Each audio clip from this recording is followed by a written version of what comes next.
नमस्कार, मैं एकता सिंह।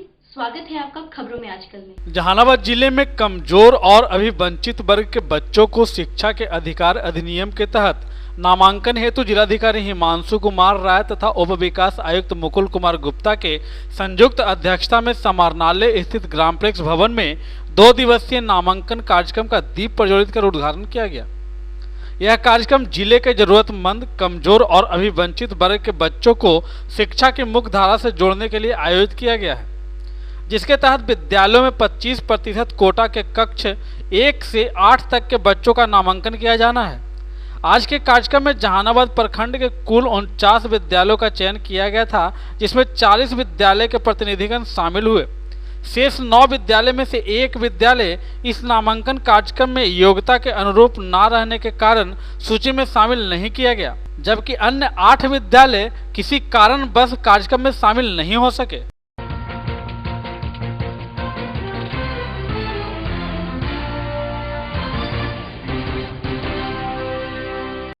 जहानाबाद में तेज रफ्तार में आ रही बस ने एक बाइक सवार शिक्षक को रौंद दिया, जिससे इलाज के क्रम में शिक्षक की मौत हो गई, जबकि एक शिक्षक घायल हो गए।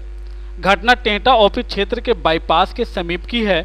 घटना के संबंध में बताया जाता है कि मखदुमपुर प्रखंड क्षेत्र के ककड़िया उत्क्रमित मध्य विद्यालय में पदस्थापित शिक्षक मणिभूषण और कृष्ण मोहन कुमार दोनों एक ही बाइक पर सवार होकर टेहटा बाजार की ओर आ रहे थे। तभी टेहटा बाईपास के समीप विपरीत दिशा से आ रही बस ने जोरदार धक्का मार दिया और मौके से फरार हो गया। इस घटना में बाइक सवार दोनों शिक्षक जख्मी हो गए।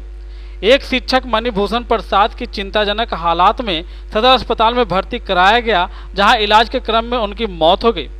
इधर घटना की सूचना पाकर पुलिस मौके पर पहुंचकर शिक्षक के शव को लेकर पोस्टमार्टम हाउस भेज दिया है और मामले की छानबीन करने में जुटी है। 4 बजे के बाद स्कूल से उत्क्रमित मध्य विद्यालय ककड़िया से कहता कि मेरा जोड़ा रहे थे, बाइक चला रहे थे मणिभूषण जी।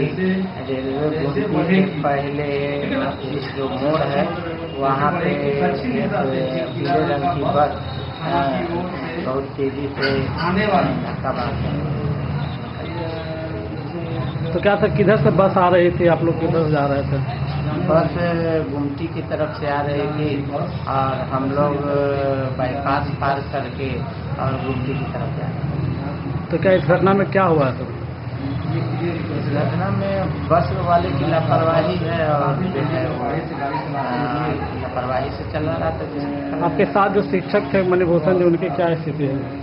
वो पहले मखदुमपुर अस्पताल, सदर अस्पताल में उनको ले जाया गया। वहाँ पे प्राइमरी चिकित्सा की गई। तत्पश्चात जो है वहाँ से रिफर कर दिया गया सदर अस्पताल जहानाबाद। सदर अस्पताल जहानाबाद में डॉक्टरों ने काफ़ी कुछ अपने हद तक करने का प्रयास किया, ऑक्सीजन वगैरह भी लगाया और स्टिच वगैरह देने की कोशिश की, लेकिन स्टिच के जगह पे वो क्या मणिभूषण पैकिंग होता है। तो इलाज के क्रम में उनकी मौत हो गई। इलाज के क्रम में कहाँ के रहने वाले थे सर? मणिभूषण जी वैशाली के रहने वाले थे, राजा पाकड़ कोई। आपका क्या नाम हुआ सर? मेरा नाम कृष्ण मोहन कुमार है। मैं भी उत्क्रमित मध्य विद्यालय ककड़िया में हूँ और गाड़ी मणिभूषण जी भी चला रहे हैं। दोनों एक ही स्कूल में कार्यरत थे? दोनों एक ही स्कूल में कार्यरत हैं और हम पीछे बैठे हुए थे और वो गाड़ी चला रहे। कितना बजे की घटना है सर? घटना लगभग 4:15 का।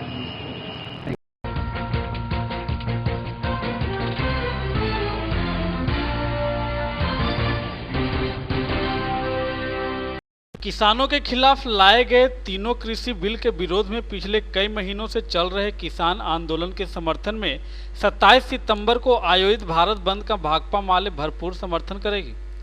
साथ ही साथ बिहार के महागठबंधन के तमाम दलों से माले अपील करेगी कि इस बंद का पुरजोर समर्थन करे। ये सारी बातें माले के राष्ट्रीय महासचिव दीपंकर भट्टाचार्य ने जहानाबाद में पत्रकारों से बातचीत के दौरान कही।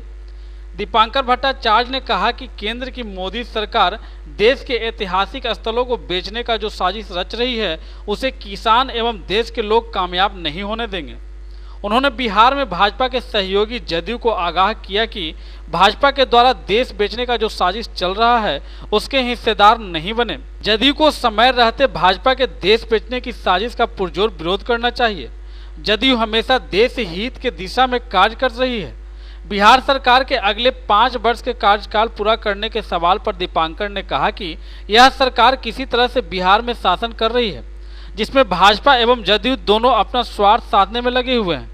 यह तो आने वाला समय ही बताएगा कि यह सरकार कितने दिनों तक चलेगी। देखिए, इसका ऐलान किसानों ने किया राष्ट्रीय सम्मेलन से, लेकिन अकेले किसानों ने नहीं किया।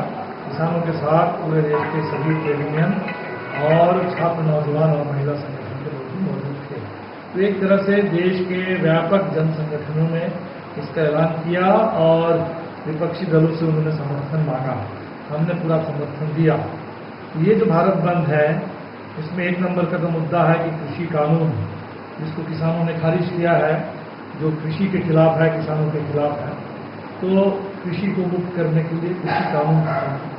दूसरा, किसानों ने ये ऐलान किया जो 23 अगस्त से मोदी सरकार ने जो मोनेटाइजेशन पाइपलाइन एनएमपी जो चालू किया, नेशनल मोनेटाइजेशन पाइपलाइन, ये दरअसल देश को बेचने का ही एक नया धंधा है।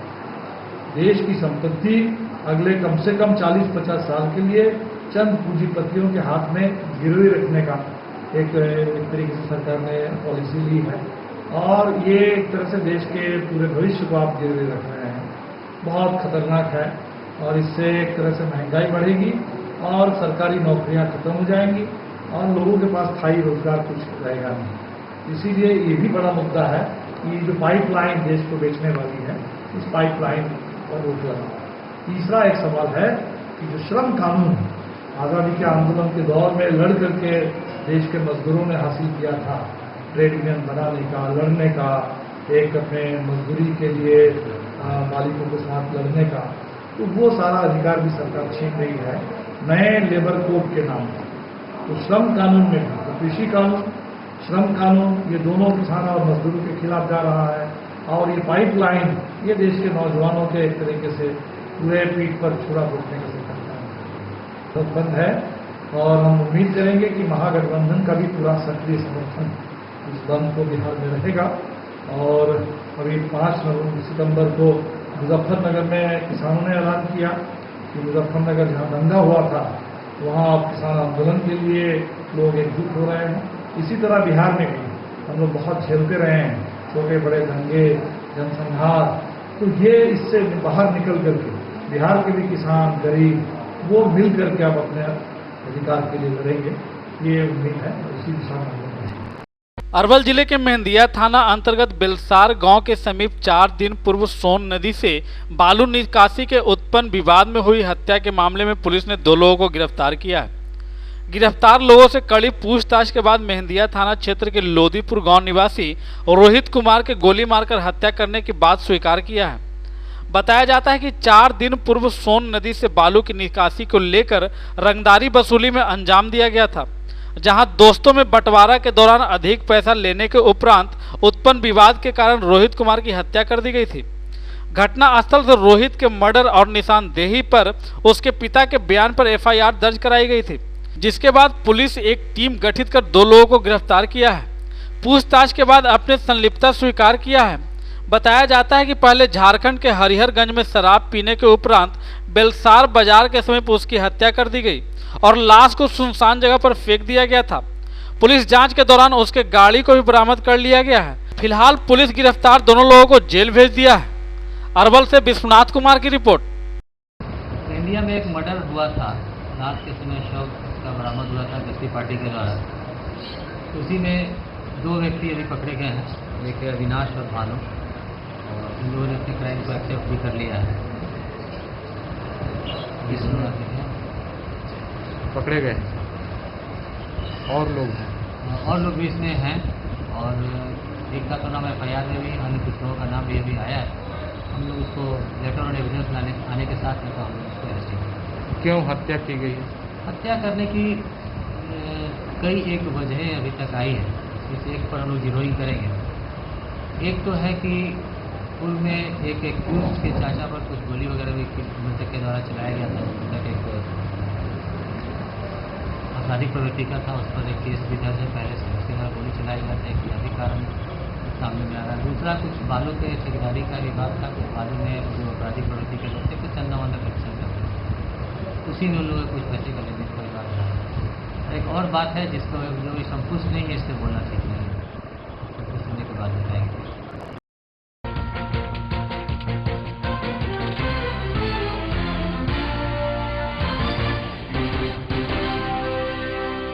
अरवल जिला के जुगनू हॉल के समीप दुकान के सामने गाड़ी लगाने के विवाद में युवक को दुकानदार ने चाकू मारकर बुरी तरह जख्मी कर दिया, जिसके बाद पुलिस ने सूचना पाकर घटनास्थल पर पहुंची और इलाज के लिए युवक को तुरंत सदर अस्पताल भेज दिया। घायल युवक कलेर थाना अंतर्गत और दल्ली बिघा निवासी मुकेश कुमार के बयान पर मामला दर्ज कर लिया गया है। वहीं घायल युवक ने बताया कि हम अपना एक्सयूवी गाड़ी NH 110 के किनारे राजू सिंगार स्टोर के सामने पार्क किए थे। दुकानदार हटाने के लिए बोल रहा था। वहीं बगल के हार्डवेयर की दुकान में कुछ सामान खरीदने थे। इतने में दुकानदार गाड़ी का हवा निकालने लगा और जब उसका विरोध किया गया तो गाड़ी का शीशा फोड़ दिया और दुकान से चाकू लाकर युवक के ऊपर टूट पड़ा और युवक को बुरी तरह से घायल कर दिया। फिलहाल पुलिस राजू सिंगार स्टोर के दुकानदार को गिरफ्तार कर मामले की जांच में जुटी है। अरवल से विश्वनाथ कुमार की रिपोर्ट। साइड में लगाया और लगाने के बाद उतरे, उसका बाद ये कैंची लेकर बोला कि इधर से गाड़ी हटाओ ना तो गाड़ी के शीशा फोड़ देंगे। उसका बाद जब हमने आगे बढ़ गए हार्डवेयरिंग दुकान के पास में गए तो काटने लगा, हवा खोलने लगा तो हमने आए उसको बोले। उसका बाद फिर ये डायरेक्ट छुरा चलाने लगा और गाड़ी का शीशा फोड़ दिया। मुकेश कुमार, वर्दल्ली बिघा, उमेराबाद रहते हैं। वो दुकान था राजू सिंगार स्टोर, अरवल।